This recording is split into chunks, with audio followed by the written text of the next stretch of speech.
Kenapa jatuh, kenapa tabrakan, kenapa jadi luka? Apakah kita bertanya seperti itu? Sehingga suatu saat kita tidak mengulangi lagi gitu. Kalau Anda berpikir, "Oh gampang hipertensi pakai obat hipertensi udah selesai." Sebenarnya nggak selesai, ada radang di badan terus-menerus. Artinya begitu kita nggak pakai obat, tensi kita tinggi. Dan ada kemungkinan semakin lama obatnya semakin ditambah dosisnya. Karena kita tidak memperbaiki penyebabnya.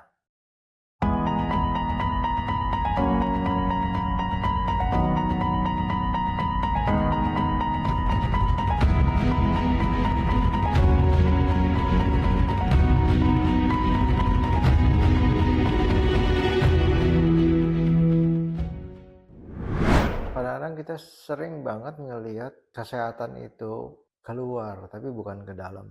Kalau saya tensi tinggi, saya perlu makan apa? Kalau saya tensi rendah, saya perlu makanan apa? Obat apa yang bagus buat jerawat? Obat apa yang bisa mengurangi kemerahan di kulit? Sering banget kita melihat keluar dan ini jadi konsumsi yang baik buat perusahaan produk. Perlunya apa? Ya kita kasih siapkan. Sehingga kita banyak mengkonsumsi sesuatu dari luar. Tapi kita nggak lihat sebenarnya di dalam ada nggak sih obat yang kita punya di dalam. Mirip sebenarnya analoginya seperti ada orang kecelakaan, berdarah, terus datang ke klinik, kemudian apa perlunya? Oh perlu perban misalnya, oh perlu pembersih, oh perlu obat untuk meredakan nyeri, oh perlu antibiotik. Sehingga ini orang gejala berdarahnya sudah stop, tidak nyeri lagi, dan lukanya jadi kering dan membaik. Tapi apakah kita bertanya kenapa? Kenapa jatuh, kenapa tabrakan, kenapa jadi luka? Apakah kita bertanya seperti itu? Sehingga suatu saat kita tidak mengulangi lagi gitu. Kita coba menghindari dari kecelakaan itu. Bagaimana caranya untuk menghindari dari jatuh, menghindari dari kecelakaan. Tapi yang dilakukan di awal yaitu benerin lukanya dulu berdarah. Jadi kalau kita tensi, minum obat hipertensi. Kalau kita kolesterol tinggi, trigliserid tinggi, ya minum obat untuk menurunkan trigliserid. Tapi sambil mikir ke dalam, apakah saya butuh ini obat terus gitu seumur hidup? Kalau Anda berpikir, oh gampang hipertensi pakai obat hipertensi udah selesai.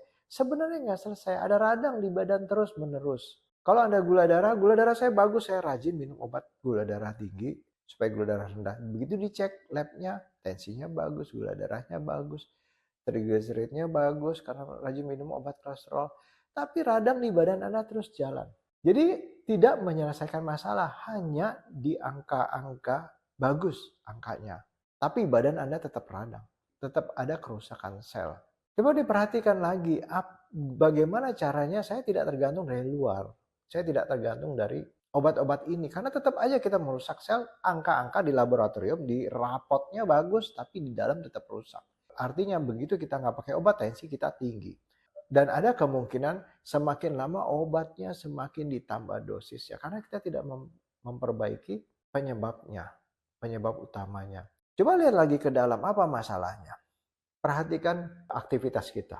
Atau kita malas gerak, tidak mau olahraga, tidak mau beraktivitas, tidak mau bersih-bersih, rumah mungkin. Aktivitas bisa macam-macam, bisa olahraga apapun, bisa bersih-bersih misalnya, bekerja misalnya, itu juga aktivitas. Yang kedua, istirahat. Apakah setelah aktivitas kita cukup istirahat atau terus kita aktivitas panjang? Ada istirahat di sini, ada jeda, menjeda, ada diam sejenak, ada aktivitas supaya kita tidak lupa kita bernafas. Bernafas gratis. Tarik nafas, buang nafas pelan. Ini kita istirahat. Istirahat sejenak, makanya kita tidak makan siang, jam istirahat siang. Makanya kita di stop dengan ibadah di siang dan sore hari. Jadi aktivitas dan istirahat. Apakah kita lakukan istirahat atau terus ngejar kencang terus sampai malam? Ya itu perhatikan. Yang ketiga, makan. Apakah kita sudah memilih-milih makanan? Atau kita kelebihan makan dan dari pagi makan mulu. Kita cek, kita lihat badan kita. Saya kelebihan makan atau kekurangan makan sih? Cek badannya. Lihat badannya. Ngaca, lihat badannya. Saya kelebihan atau kekurangan? Cek makanan apa yang saya sering. Cek di situ. Yang keempat, tidur. Ngebut tadi pagi, ada istirahat, makan, dan tidur. Kalau kita aktivitas ngebut, kita hidupkan mesin. Kalau tidur kita matikan mesin. Kalau istirahat, ya kita coba ngerem sebentar. Ngerem sebentar. Nah kita lihat itu. Kalau ternyata gula darah saya tinggi, lihat badannya. Badannya banyak makan nggak? Kelihatan, oh saya banyak makan, berarti kebanyakan makan. Saya kebanyakan makan atau kurang aktivitas, kurang olahraga. Dipakai. Yang kita makan tuh dipakai. Untuk jadikan aktivitas, atau dijadikan energi. Diubah. Jadi nggak ditimbun di badan. Oh badan saya bagus, nggak ada masalah. Ideal. Badan saya ideal, berarti makan sama aktivitas sama. Apakah Anda aktivitasnya cukup banyak, Anda olahraga sehingga Anda makan dan dipakai energinya? Atau memang Anda tidak olahraga, tapi makan Anda dibatasi, nggak banyak makan. Tapi kalau badan Anda ideal, kemudian Anda lihat Anda hipertensi, saya nggak gemuk kok, tapi saya hipertensi. Coba perhatikan tadi, istirahat dan tidurnya. Cukup nggak? Oh saya begadang. Masalah. Tensinya naik. Karena ada aktivitas panjang. Tubuh akan stres. Kita perlu stres dan perlu rileks. Biar seimbang, stres dan rileksnya seimbang. Kalau terlalu banyak stres, masalah di jantung, pembuluh darah, prostat kalau laki-laki, dan lambung, pencernaan. Jadi Anda lihat itu. Kalau misalnya kita cukup rileks, buang air besar lancar, lambung nggak ada masalah, sistem imun lebih baik. Kalau terlalu banyak stres, terlalu banyak radang di badan, sel-sel imun akan banyak. Akibatnya sel-sel imun ini bisa menyerang justru dirinya sendiri. Jadi radang di tubuhnya. Sehingga kita gampang sakit, gampang infeksi virus, gampang batuk, gampang pilek. Karena imunnya sibuk mengurusi badannya sendiri, tidak sensitif dengan kuman dari luar.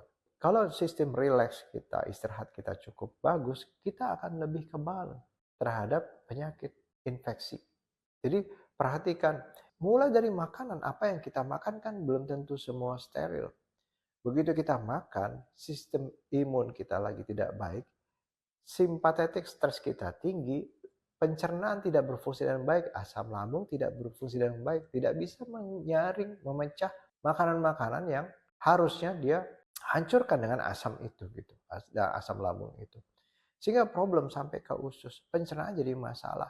Bakteri di dalam usus, dalam pencernaan juga jadi masalah juga.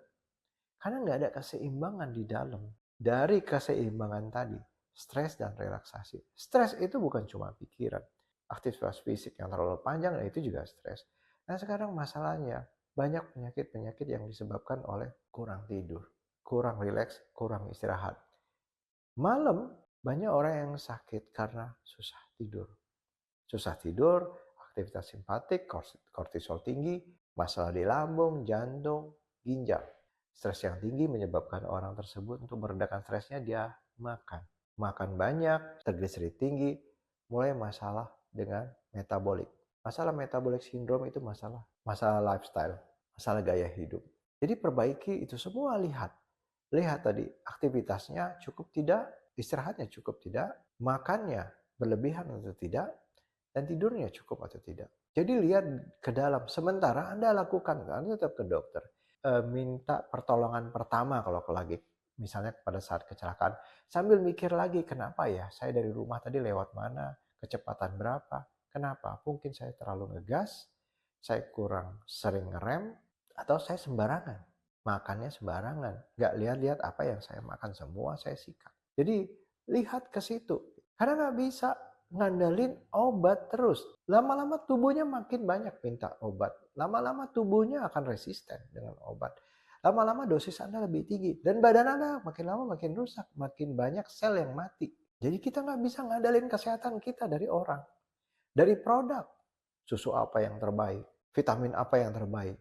Tubuh kita udah lengkap, udah perfect. Bagaimana caranya kita memelihara tubuh ini? Bagaimana caranya kita mengerti badan kita? Oh, olahraga paling bagus, makan sembarang olahraga paling bagus. Belum tentu. Ada yang sakit kakinya, berdiri aja susah, jalan aja susah, ngandelin olahraga nggak bisa. Aktivitasnya nggak bisa ditambah, ya makannya dikurangi. Oh saya nggak bisa, saya harus kerja, saya harus ngejar target. Saya nggak bisa santai, saya ngejar target. Lakukan aktivitas Anda, bekerja, tapi jangan lupa rileks biar seimbang. Relaksasi, istirahatnya harus ada jeda, ada stop, ada ngerem. Wah nggak bisa, kerja saya panjang banget, memang ini tugas saya, jadi saya tidurnya kurang. Ya banyakin ngerem, banyakin relaksasi, banyakin ngurangin stres. Wah saya nggak bisa, saya kepikiran terus sampai malam saya nggak bisa. Tubuh kita itu latihan. Kalau kita latihan stres sampai malam, kalau kita latihan khawatir, kalau kita latihan nggak ikhlas sampai tengah malam, jam 12 malam, jam 1 malam, kita akan terbiasa. Dan kita tinggal milih kita mau cemas atau mau ikhlas. Dan itu harus belajar. Dan tubuh kita harus diajari dan kita harus melatih diri kita untuk bisa tidur cukup. Terus apa yang harus saya lakukan? Ya Anda pergi ke psikolog, Anda pergi ke psikiater, Anda pergi ke lebih dekat ke agama supaya mengurangi stres di dalam pikiran kita. Anda belajar, kita punya akal, kita gunakan untuk belajar, berusaha sambil berpikir apa penyebabnya, apa di dalam diri kita, dalam pikiran kita apa. Ada sesuatu nggak sehingga kita bisa lebih rileks. Itu mengurangi kecepatan denyut jantung, nafas juga lebih rileks, lebih santai. Nah itu akan membuat tubuh kita, sistem imun kita jadi lebih baik, mengurangi penyakit-penyakit metabolik di dalam diri kita. Sebenarnya kita ada obat, tinggal kita mau belajar nggak gimana cara memahami mesin di dalam tubuh kita.